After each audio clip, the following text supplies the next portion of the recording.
Hello, welcome to Access. My name's Rob. I'm joined today by Dave. Hello. Today we're talking again about God of War Ragnarök. We may never stop. Why would we talk about anything else at the moment? It's so exciting. We're so close to release now. This video in particular, I don't know if you've seen on the main PlayStation YouTube channel, they've been releasing weekly some really interesting behind the scenes videos from various members of the team at Santa Monica Studio, diving into certain aspects of the making of the game. The third episode has just released. There are going to be more weekly up to the launch of God of War Ragnarök, and indeed continuing after the launch of God of War Ragnarök as well. So if you haven't seen those videos yet, really recommend checking them out. We have picked out 5 things from the 3 episodes that have been released so far that you can do in God of War Ragnarök that you couldn't do before. So these are like exciting new things that I'm really pumped about. The first one is very, very specific, but it ties into a broader subject, which is you can fight light elves this time. Yes, which not we just didn't the dark. before. Not just the dark elves, no. So Stephen Oyari GVA, who is the combat designer, one of the combat designers on God of War Ragnarök, was talking about how in the previous game we fought the dark elves in Alfheim, and this time we're fighting the light elves. Yeah. And we saw a little snippet of gameplay fighting the light elves, a light elf warrior with twin swords, and it's just incredibly exciting. Well, it's just like learning a little bit more about that realm as well. Yeah, well, I think it's just also like there's a theme to one of those videos about just more iteration, more enemy types, more and therefore like more kinds of combat. Yeah. And that's just an example and of something we've seen previously, and then like a completely different iteration. Yeah. That's going to be in God of War Ragnarök. That was sort of the broader point, is that they were emphasizing a lot how they listened to feedback from fans from the original game, and have included a lot more enemy variety. Specifically, they called out the fact that there are going to be more mini bosses this time as well. After the last game, we've heard the community cry out for more mini bosses, bigger creatures, and enemy variety, and this time we really leaned into that, which is exciting. There are loads and loads of little snippets of gameplay in these videos, which is really worth watching, if only for that, just to see these little bits and pieces. It's like whet my appetite so much when they're talking about the different kinds of enemies that there are, the different mini bosses, and you just see these little snippets. It's made me very excited to finally get my hands on it, which I don't yet. No, it's so exciting. Everything that's been shown of God of War Ragnarök so far, I think, has done an amazing job of not really revealing too much, because I don't think anyone wants that. Everyone wants to go and experience this thing for themselves. But teasing the heck out of everyone. Just, look at that, look at those, look at that environment, look at those enemies. I cannot wait to... It's towing that line of excitement, but without ever overstepping into something that's a spoiler, I think. Like, I feel like I know nothing or very little about the game. It's certainly not the story, but I feel so excited and increasingly excited. I'm really enjoying this sort of... I mean, I want the game right now, but I am enjoying this little bit of excitement that I'm feeling before it comes out. It is coming. It is coming.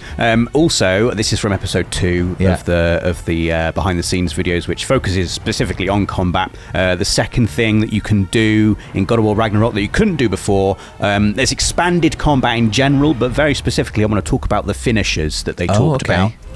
You're going to be able to choose, which weapon you want to have when you kill a guy.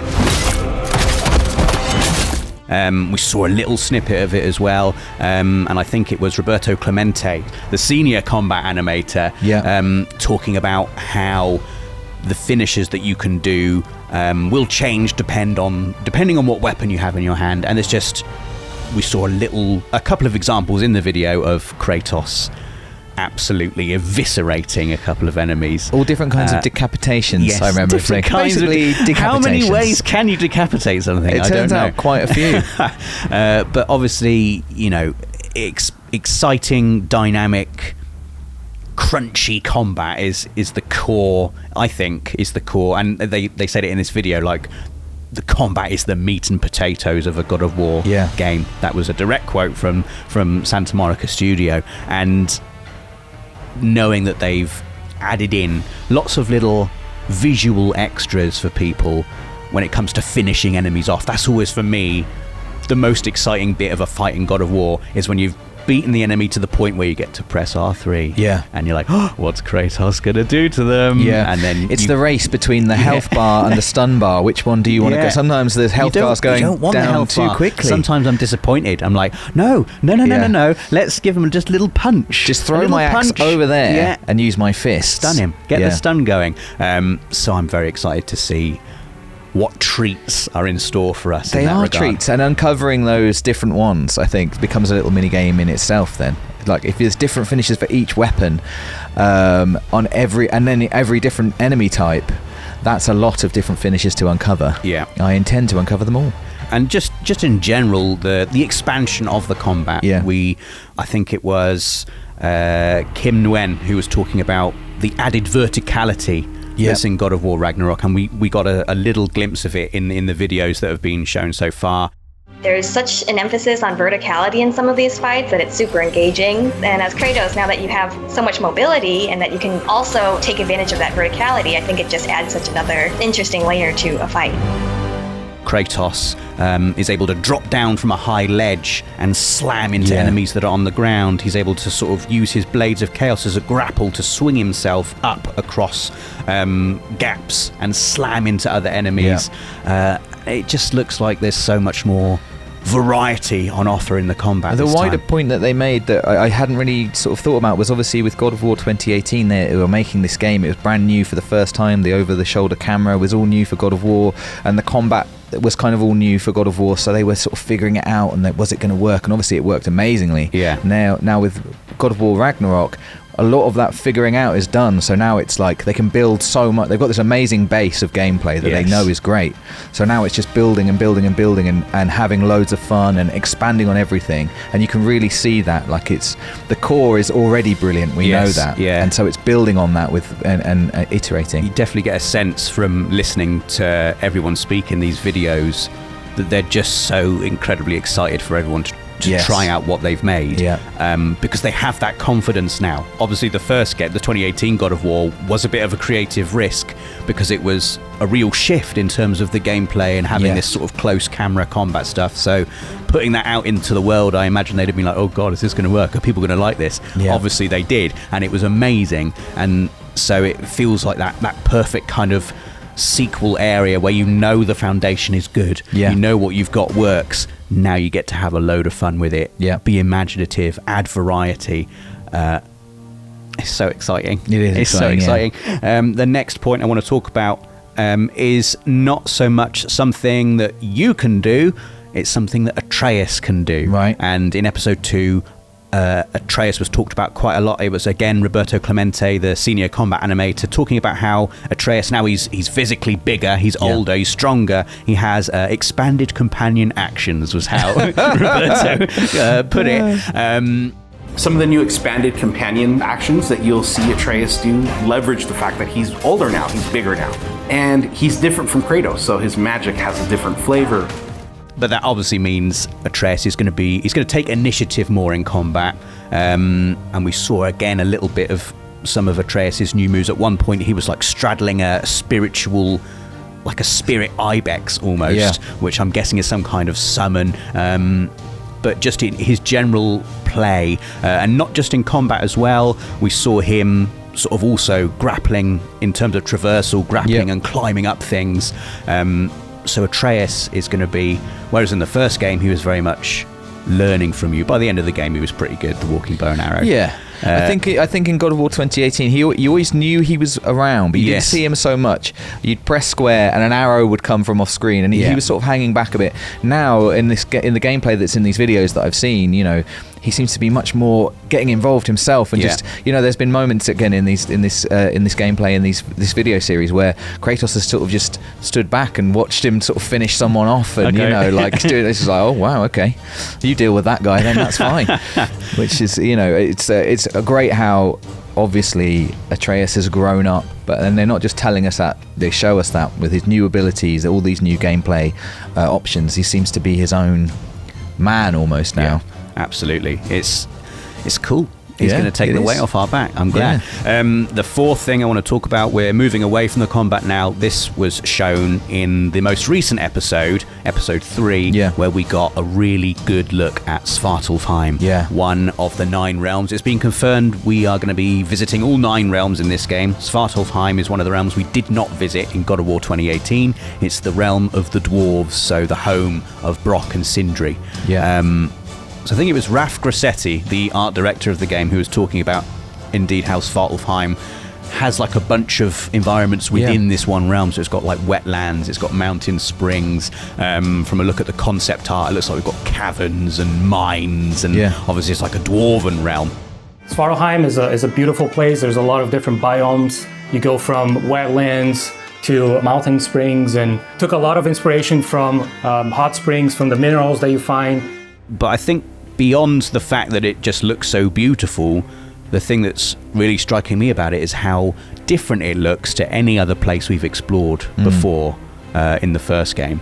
And I just can't wait. I can't wait to look around it. It looks so detailed as well. The environments look so detailed, like the little sort of encampment areas, little towns, there's so much within them. I feel like there's going to be loads of little Easter eggs and things to explore and discover, but it's weird that it actually means more to me, the idea of going there, because it is where Brock and Sindri are from. Like, that's cool. I think they were obviously 2 of the fan favourite characters from God of War 2018, and for good reason, because they're really lovable and fun. And I'm like excited to see where they're from, see if they're famous there, what people think of them there. Are they nobodies there? Have they had an influence there? I'm really excited to go there, as much because they're from there as because it looks incredible. Yeah. One thing I have to mention, Dave, is the water. Yes. And they even made a big comment in the video that's just come out about how water does play a big part, both in terms of traversing around Svartalfheim, but also how it's involved in some of the puzzles as well. And anyone who's watched the channel before will know I'm a big sucker for really beautiful looking water, and seeing Kratos canoeing through the gorgeous turquoise waters of Svartalfheim, this beautiful, vibrant, sun-bleached realm. Oh, well, I'm a big sucker for puzzles, so the idea of water being involved in that, I'm imagining displacement and weight and just moving it around. I don't know, I think that's a really cool addition. It is indeed. The final thing, Dave, that I want to talk about, and we're going all the way back to episode 1 of the behind the scenes series for this point. It's quite a broad point, but it's definitely something we will be doing in Ragnarok that we didn't do in the previous game, and that is bringing closure to the story. They talked a lot in episode 1 about how a lot of discussion was had internally about whether they were going to do a trilogy of games or whether they were going to do 2, and they decided they were going to do 2. So that means the story is going to be wrapped up this time. Whether the Norse saga was going to be a trilogy or just 2 games was something we debated a lot. There were obviously pros and cons for either approach. So we waited for Cory Barlog to weigh in, and he did, and he said, let's do it in 2. God knows what's going to happen. And I think for me there are loads of reasons to be excited about God of War Ragnarok. It looks amazing, the combat is incredible. But I think more than any other game that I can remember recently, it's that story. It almost feels like a movie has come out and we can't wait to find out what happens. So many people are excited because they want to find out what happens to these characters and how all of these events play out. And quite ominously, I think it was Ariel Angelotti, the senior producer, who said, I mean, we set some stuff up at the end of last game. There's going to be some consequences this game. We're going to see how things play out between Freya and Kratos. We're going to see how the evolution of the family relationship continues. You got Brock and Sindri, the dwarves, who are kind of part of your makeshift family now. And there's going to be some other characters that we introduce that maybe going to disrupt the balance a little bit. Which just, even saying that now, has sent a tingle down my spine. I don't know. It's funny, isn't it? It feels like I feel sad that we don't get a trilogy, in as much as I just want more God of War forever. But I also feel excited because of exactly the weight of the story, and it's such a rich story. Yeah. Like every part of it, just traveling around and having in God of War 2018 and having Mimir just tell you little bits of lore and history and myths and legends. I love that, and it paints this incredible world. And I think the story is just such a rich tapestry, and I know that they're going to pull it all together, and I just don't know what that means. I don't know what that means. I can't wait to find out. You can really get a sense of it, I think, of their excitement. Yeah. Like, especially in episode 1 of that, the way that video ended, we had quite a few members of the team just saying, I just can't wait for people to play this game and find out how the story unravels. Yeah. It just, you get a real sense of pride from them in what they've made, and from what we've seen of the game so far, and all of the footage and all of the trailers and all of the footage in these videos that we've seen.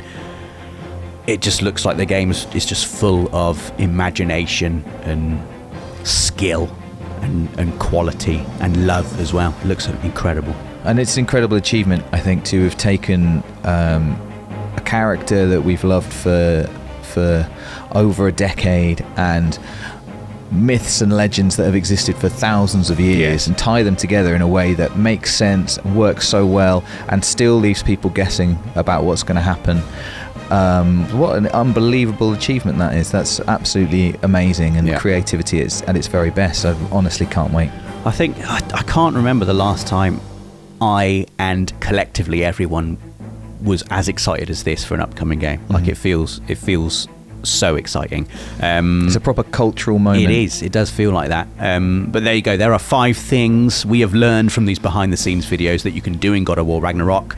One thing that Atreus can do that you couldn't do before. If you haven't seen those videos yet, really would recommend checking them out. They're really interesting. You get a little insight into the thought process behind the making of the game, and also there's some cool new footage of the game as well in there. If you just can't wait for the 9th of November for God of War Ragnarok to come out, we are going to have more God of War Ragnarok content on the channel very soon, so please keep an eye out. Like this video if you've enjoyed it, and don't forget to subscribe so you never miss anything from the world of PlayStation. Thanks for watching. PlayStation